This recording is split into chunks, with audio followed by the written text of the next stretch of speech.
Hello दोस्तों, स्वागत है आपका साइंस कैंपस मंडार के यूट्यूब चैनल में। आज फिर हम लेके आए हैं आपके लिए 11th क्लास की केमिस्ट्री का फर्स्ट चैप्टर का पॉइंट विलयनों में अभिक्रियाएं, जिनमें आप पढ़ रहे थे विलयनों में जो अभिक्रियाएं होती हैं उनके लिए, विलयनों में जो राशियाँ होती हैं उनके लिए मात्रक कई काम में लिए जाते हैं, जिनमें से हम भार मात्रक पढ़ रहे थे। उनमें आपने भार प्रतिशत, मोल भिन्न ये पढ़ा। आज आप तीसरी जो इकाई पढ़ रहे हैं वो मोललता पढ़ रहे हैं। मोललता, मोलरिटी। देखिए मोललता क्या है? किसी 1 किलोग्राम विलायक में, या फिर ऐसे कहें 1000 ग्राम विलायक में घुले हुए विलेय के ग्राम मोलों की संख्या को उस विलयन की मोललता कहते हैं।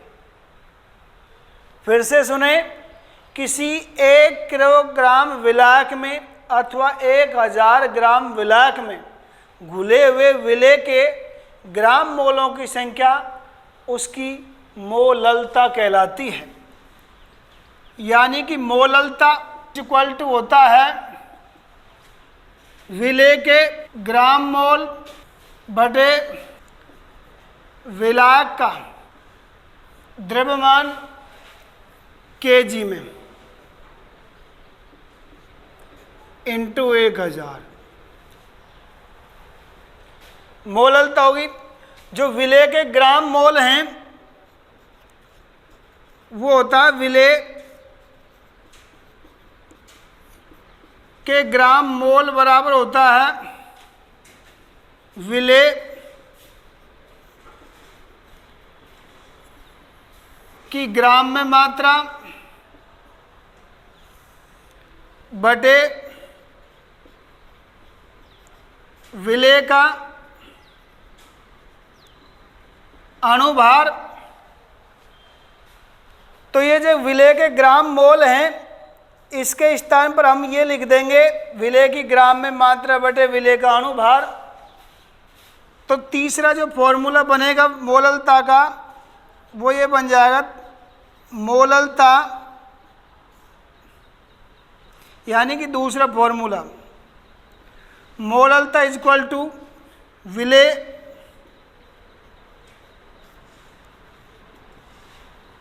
की ग्राम में मात्रा बटे विलेय का अणुभार इंटू विलायक का द्रव्यमान केजी में इंटू 1000। ये मोललता का फॉर्मूला हो गया। डायरेक्ट यदि हमको मोलों की संख्या दे रखी होगी तो इसे लगाएंगे, लेकिन यदि मोलों की संख्या नहीं दे रखी हो और उसका द्रव्यमान दे रखा हो तब जाके ये फॉर्मूला लगाएंगे। फिर से सुने, देखिएगा क्वेश्चन आता है कि मोललता से क्या तात्पर्य है। तो देखिएगा किसी 1000 ग्राम विलायक में, या तो ऐसे कहो, यह कहेंगे किसी 1 किलोग्राम विलायक में घुले हुए विलेय के ग्राम मोलों की संख्या को उसकी मोललता कहते हैं। मोललता को स्मॉल m से व्यक्त करते हैं और इसका फॉर्मूला होता है मोललता बराबर विलेय के ग्राम मोलों की संख्या बटे विलायक का द्रव्यमान केजी में इंटू 1000। यदि यहाँ ग्राम में होगा तो 1000 गुणा नहीं करना पड़ेगा। जो विलेय के ग्राम मोल हैं या मोलों की संख्या जो ज्ञात करते हैं वो ज्ञात की जाती है विलेय की ग्राम में मात्रा बटे विलेय का अणुभार। तो यहाँ पर जब इसको लगाएंगे फॉर्मूले को, मोलों की संख्या के को, तो मोललता का फॉर्मूला बनेगा मोललता बराबर विलेय की ग्राम में मात्रा या ग्राम में भार कह दो बटे अणु भार इंटू विलायक का द्रव्यमान केजी में इंटू 1000। ये आपकी मोललता का फॉर्मूला बनेगा। तो ध्यान से सुने, किसी भी विलयन की मोललता ज्ञात करनी हो तो हम उसके विलेय की ग्राम में मात्रा बटे उसके अणुभार बटे विलायक का द्रव्यमान केजी में लेंगे और इंटू 1000 कर देंगे, तो ये इसका फॉर्मूला हो जाएगा। ठीक है दोस्तों, एग्जाम्पल बाद में पढ़ेंगे। उसके बाद में भार की 2 इकाई और हैं, उनके बारे में पढ़ते हैं। देखिए, मोललता के बाद जो आपकी इकाई आती है वो आती है पीपीएम। देखिए, एक इकाई होती है पीपीएम। ये इकाई जो होती है ये होती है पार्ट्स पर मिलियन। पार्ट्स पर मिलियन यानी कि पार्ट्स पर मिलियन में होगा 10 लाख भाग में 10 लाख भाग में एक भाग विलेय का हो तो पार्ट्स पर मिलियन होगा, यानी कि 10 की पावर 6 विलायक या विलयन के भाग हों और उसमें विलेय का एक भाग हो तो वो होता है पार्ट्स पर मिलियन। यानी कि 10 लाख में भाग में 10 की पावर 6 भाग में एक भाग विलेय का हो तो वो होता है पीपी। एक अन्य इकाई है 5वीं, वो है पीपीबी। पीपीबी क्या होता है? ये होता है पार्ट्स पर बिलियन। पार्ट्स पर बिलियन यानी कि 10 की पावर 9 भाग में एक भाग विलेय का उपस्थित हो तो वहाँ आप जो इकाई काम में लेंगे उसके लिए वो पीपीबी लेंगे। यानी कि 10 की पावर 6 भाग विलयन में एक भाग विलेय का हो तो वो पीपीएम, और 10 की पावर 9 भाग में एक भाग विलेय का हो तो वहाँ पीपीबी इकाई काम में लेंगे।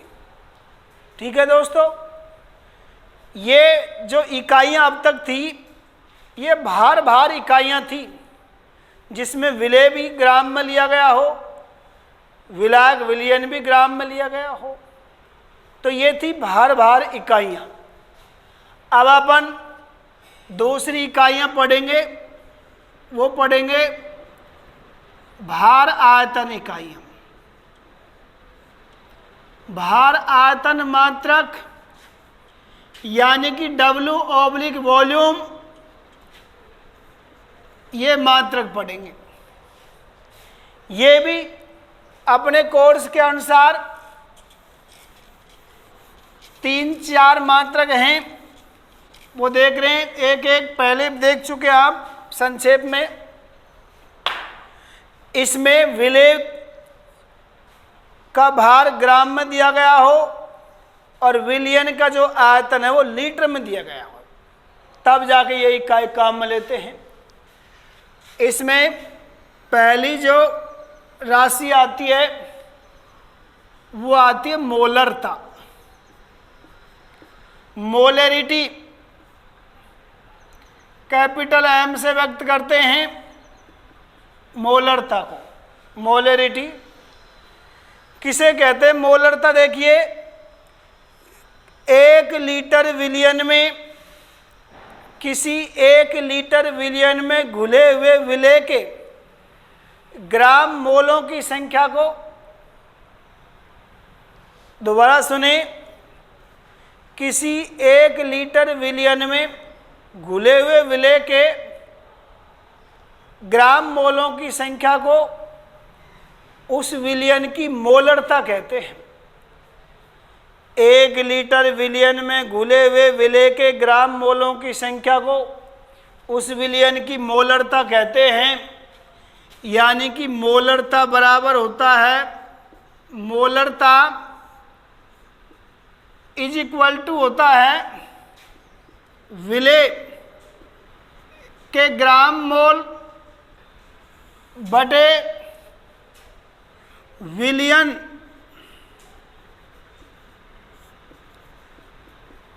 का आयतन लीटर में। विलयन का आयतन लीटर में ले। देखिए,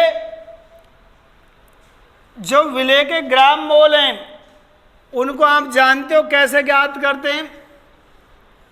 अभी कुछ देर पहले पढ़ा था आपने मोललता में,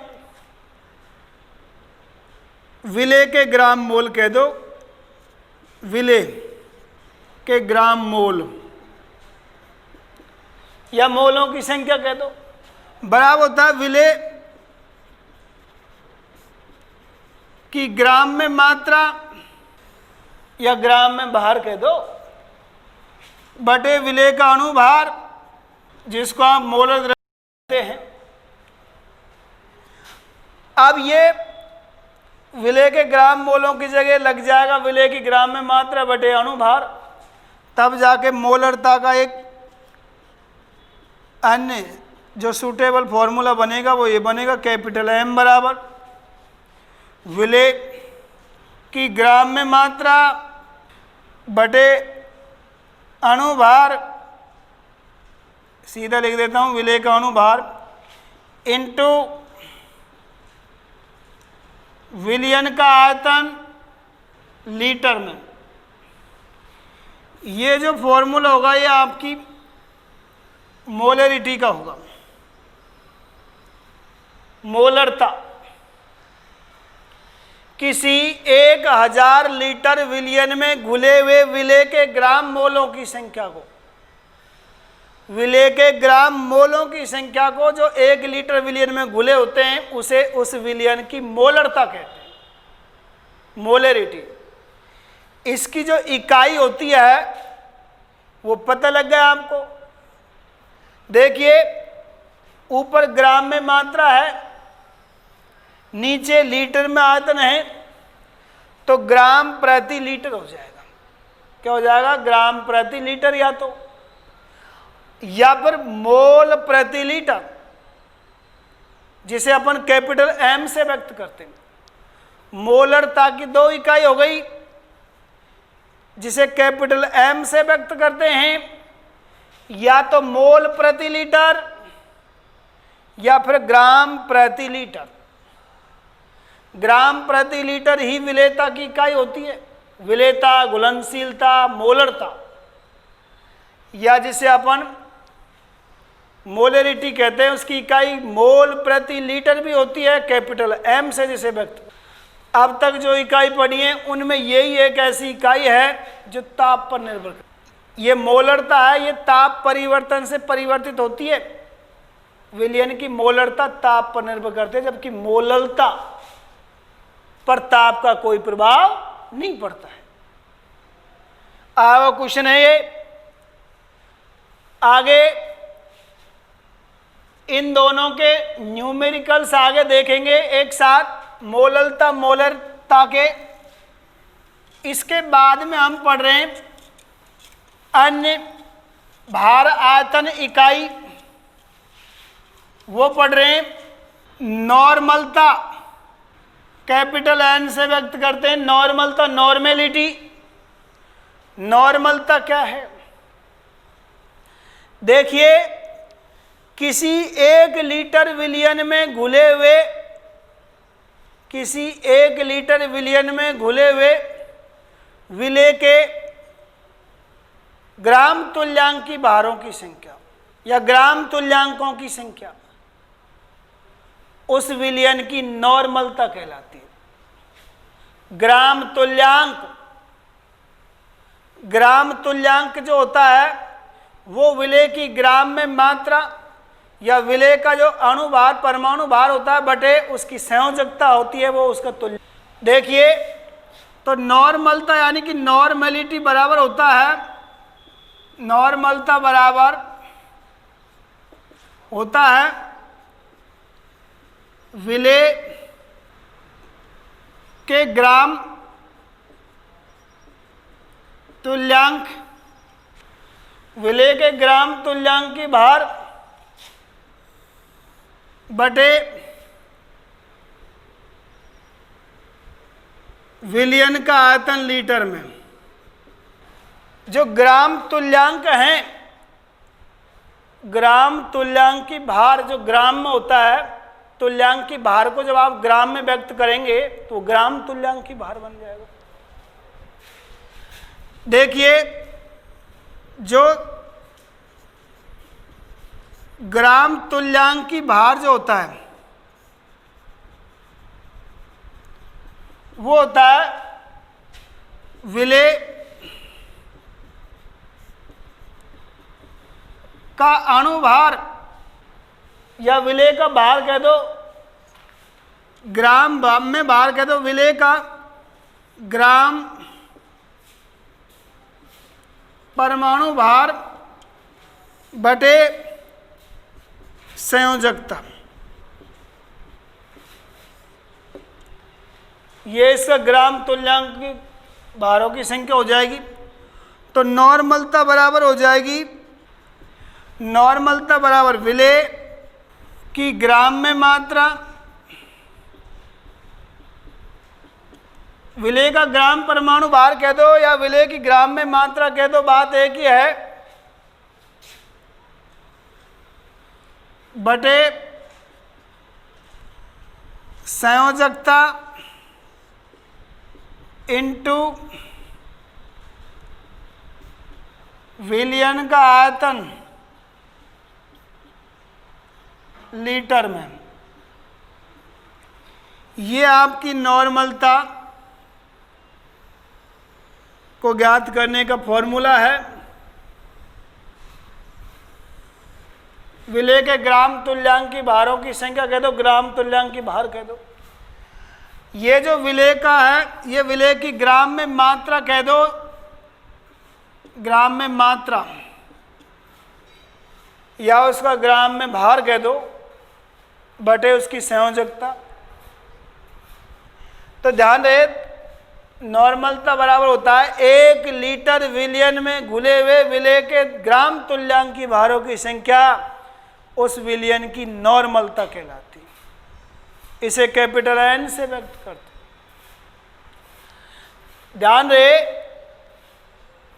इसी प्रकार की एक इकाई और आती है जिसे हम फॉर्मलता बोलते हैं। देखिए, मोललता, मोलरता, नॉर्मलता, और अब आप इसी प्रकार की चौथी इकाई पढ़ेंगे, वह फॉर्मलता, फॉर्मेलिटी जिसे बोलते हैं। बात करते हैं भार आयतन इकाई जो होती है, उसमें तीसरे नंबर की जो राशि है वो पढ़ते हैं फॉर्मेलिटी, यानी कि फॉर्मलता। फॉर्मलता, फॉर्मेलिटी जिसे कैपिटल एफ से व्यक्त करते हैं।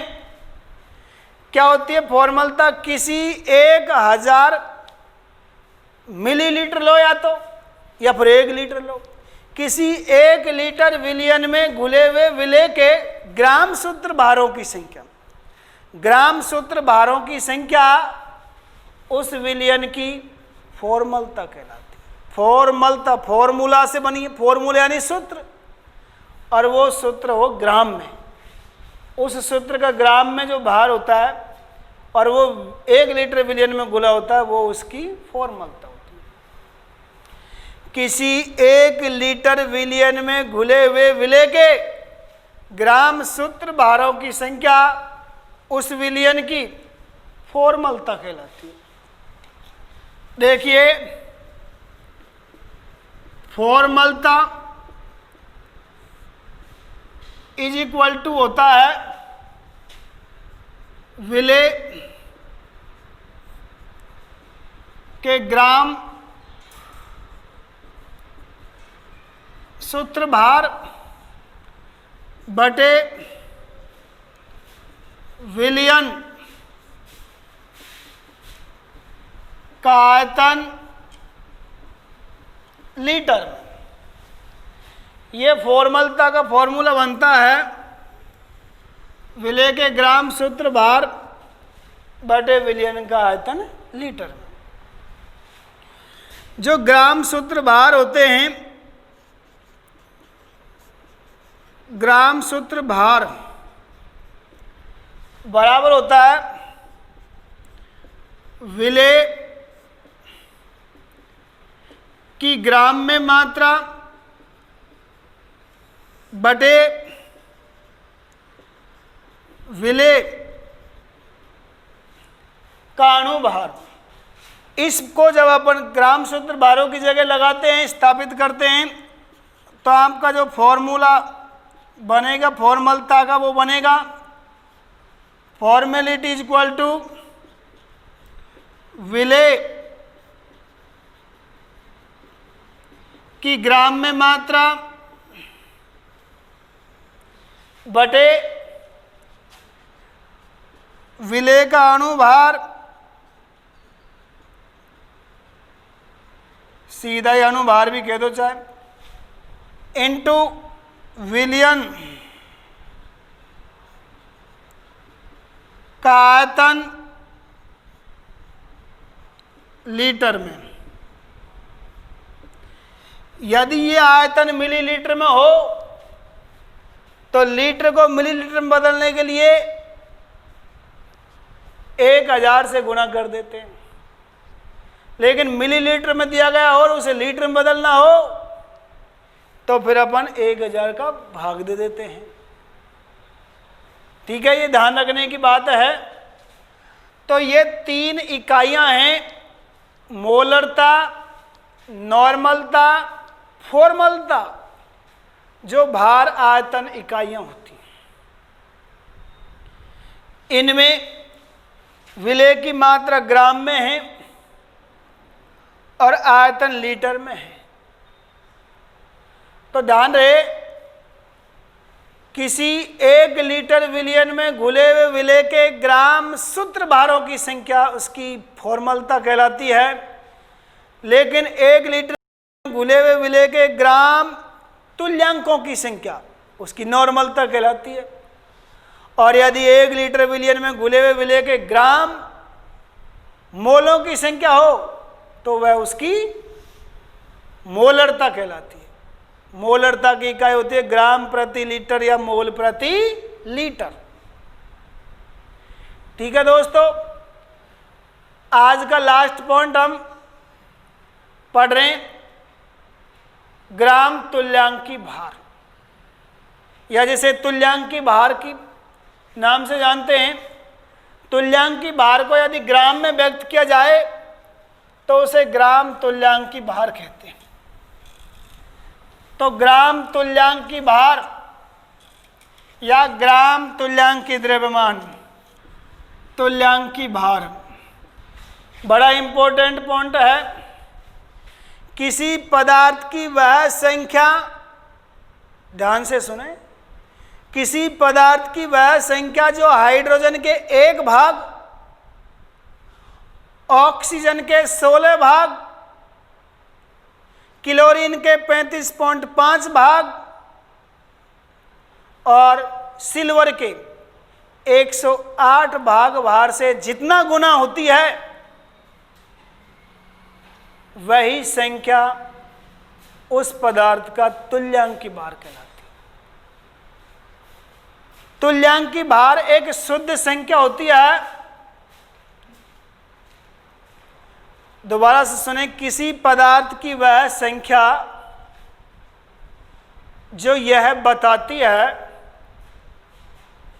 कि वह संख्या हाइड्रोजन के 1 भाग से, ऑक्सीजन के 16 भाग से, क्लोरीन के 35.5 भाग से और सिल्वर के 108 भाग से कितना गुना भारी है, वही संख्या उस पदार्थ की तुल्यांकी भार कहलाता है। तुल्यांकी भार को यदि ग्राम में व्यक्त करते हैं तो उसे ग्राम तुल्यांकी भार कहते हैं। ग्राम तुल्यांकी भार ग्रामों में व्यक्त किया गया तुल्यांकी भार होता है। इसे ज्ञात करने की कई विधियां हैं। जैसे कोई यौगिक है, यौगिक में तत्व का तुल्यांकी भार ज्ञात करना हो, यौगिक में तत्व का तुल्यांकी भार ज्ञात करना हो तो तत्व का तुल्यांकी भार बराबर हो गया यौगिक में तत्व का परमाणु भार बटे उस तत्व की संयोजकता।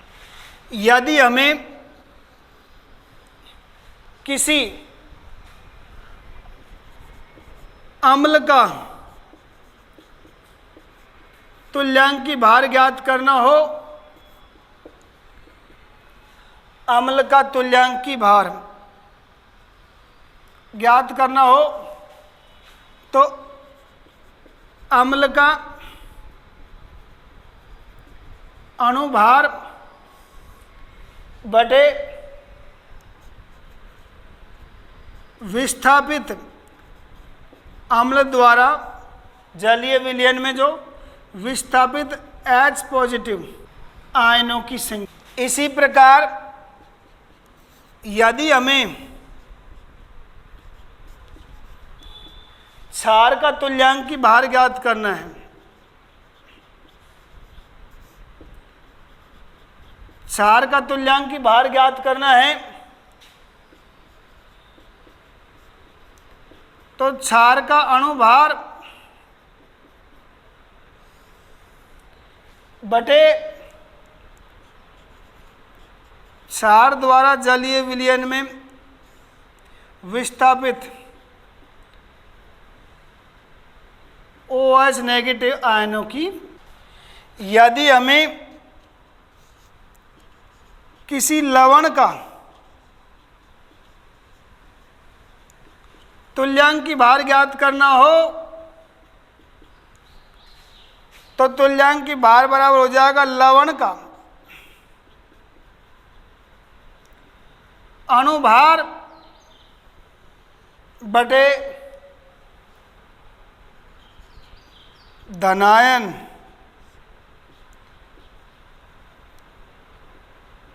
या ऋणायनों की। ये चारों विधियां जो हैं ये तुल्यांकी भार ज्ञात करने की विधियां हैं। तुल्यांकी भार की परिभाषा दोबारा से देखें। किसी पदार्थ की वह संख्या जो हाइड्रोजन के एक भाग से ऑक्सीजन के 16 भाग से क्लोरीन के 35.5 भाग से सिल्वर के 108 भाग से जितना गुना भारी होती है वही संख्या उस पदार्थ का तुल्यांकी भार कहलाता है। तुल्यांकी भार एक शुद्ध संख्या है जिसे यदि ग्रामों में व्यक्त किया जाए तो उसे ग्राम तुल्यांकी भार कहते हैं। ध्यान रहे, तुल्यांकी भार ज्ञात करने की विधि निम्न विधियां हैं। यदि हमें किसी यौगिक में तत्व का तुल्यांकी भार ज्ञात करना हो तो उस यौगिक में तत्व का परमाणु भार बटे उस तत्व की संयोजकता। अम्ल का तुल्यांकी भार ज्ञात करना हो तो अम्ल का अणुभार बटे विस्थापित H पॉजिटिव आयनों की संख्या। क्षार का तुल्यांकी भार ज्ञात करना हो तो क्षार का अणुभार बटे क्षार द्वारा विस्थापित OH नेगेटिव आयनों की संख्या हो जाएगा। और इसी प्रकार यदि लवण का तुल्यांकी भार ज्ञात करना हो तो लवण का अणुभार बटे धनायन या ऋणायनों की संख्या हो जाएगी। ठीक है दोस्तों, आज के वीडियो में इतना ही शेष। अगले वीडियो में पढ़ेंगे आप ड्यूलोंग एंड पेटेंट का नियम और पाठ के कुछ न्यूमेरिकल्स, और पाठ का अंतिम दिन नेक्स्ट डे होगा। तब तक के लिए अपने वीडियो को लाइक करें, शेयर करें, कमेंट करें, सब्सक्राइब करें चैनल को, और दोस्तों यदि आपको पसंद आए तो कमेंट करके ज़रूर बताएं आपको मेरी वीडियो कैसी लगी।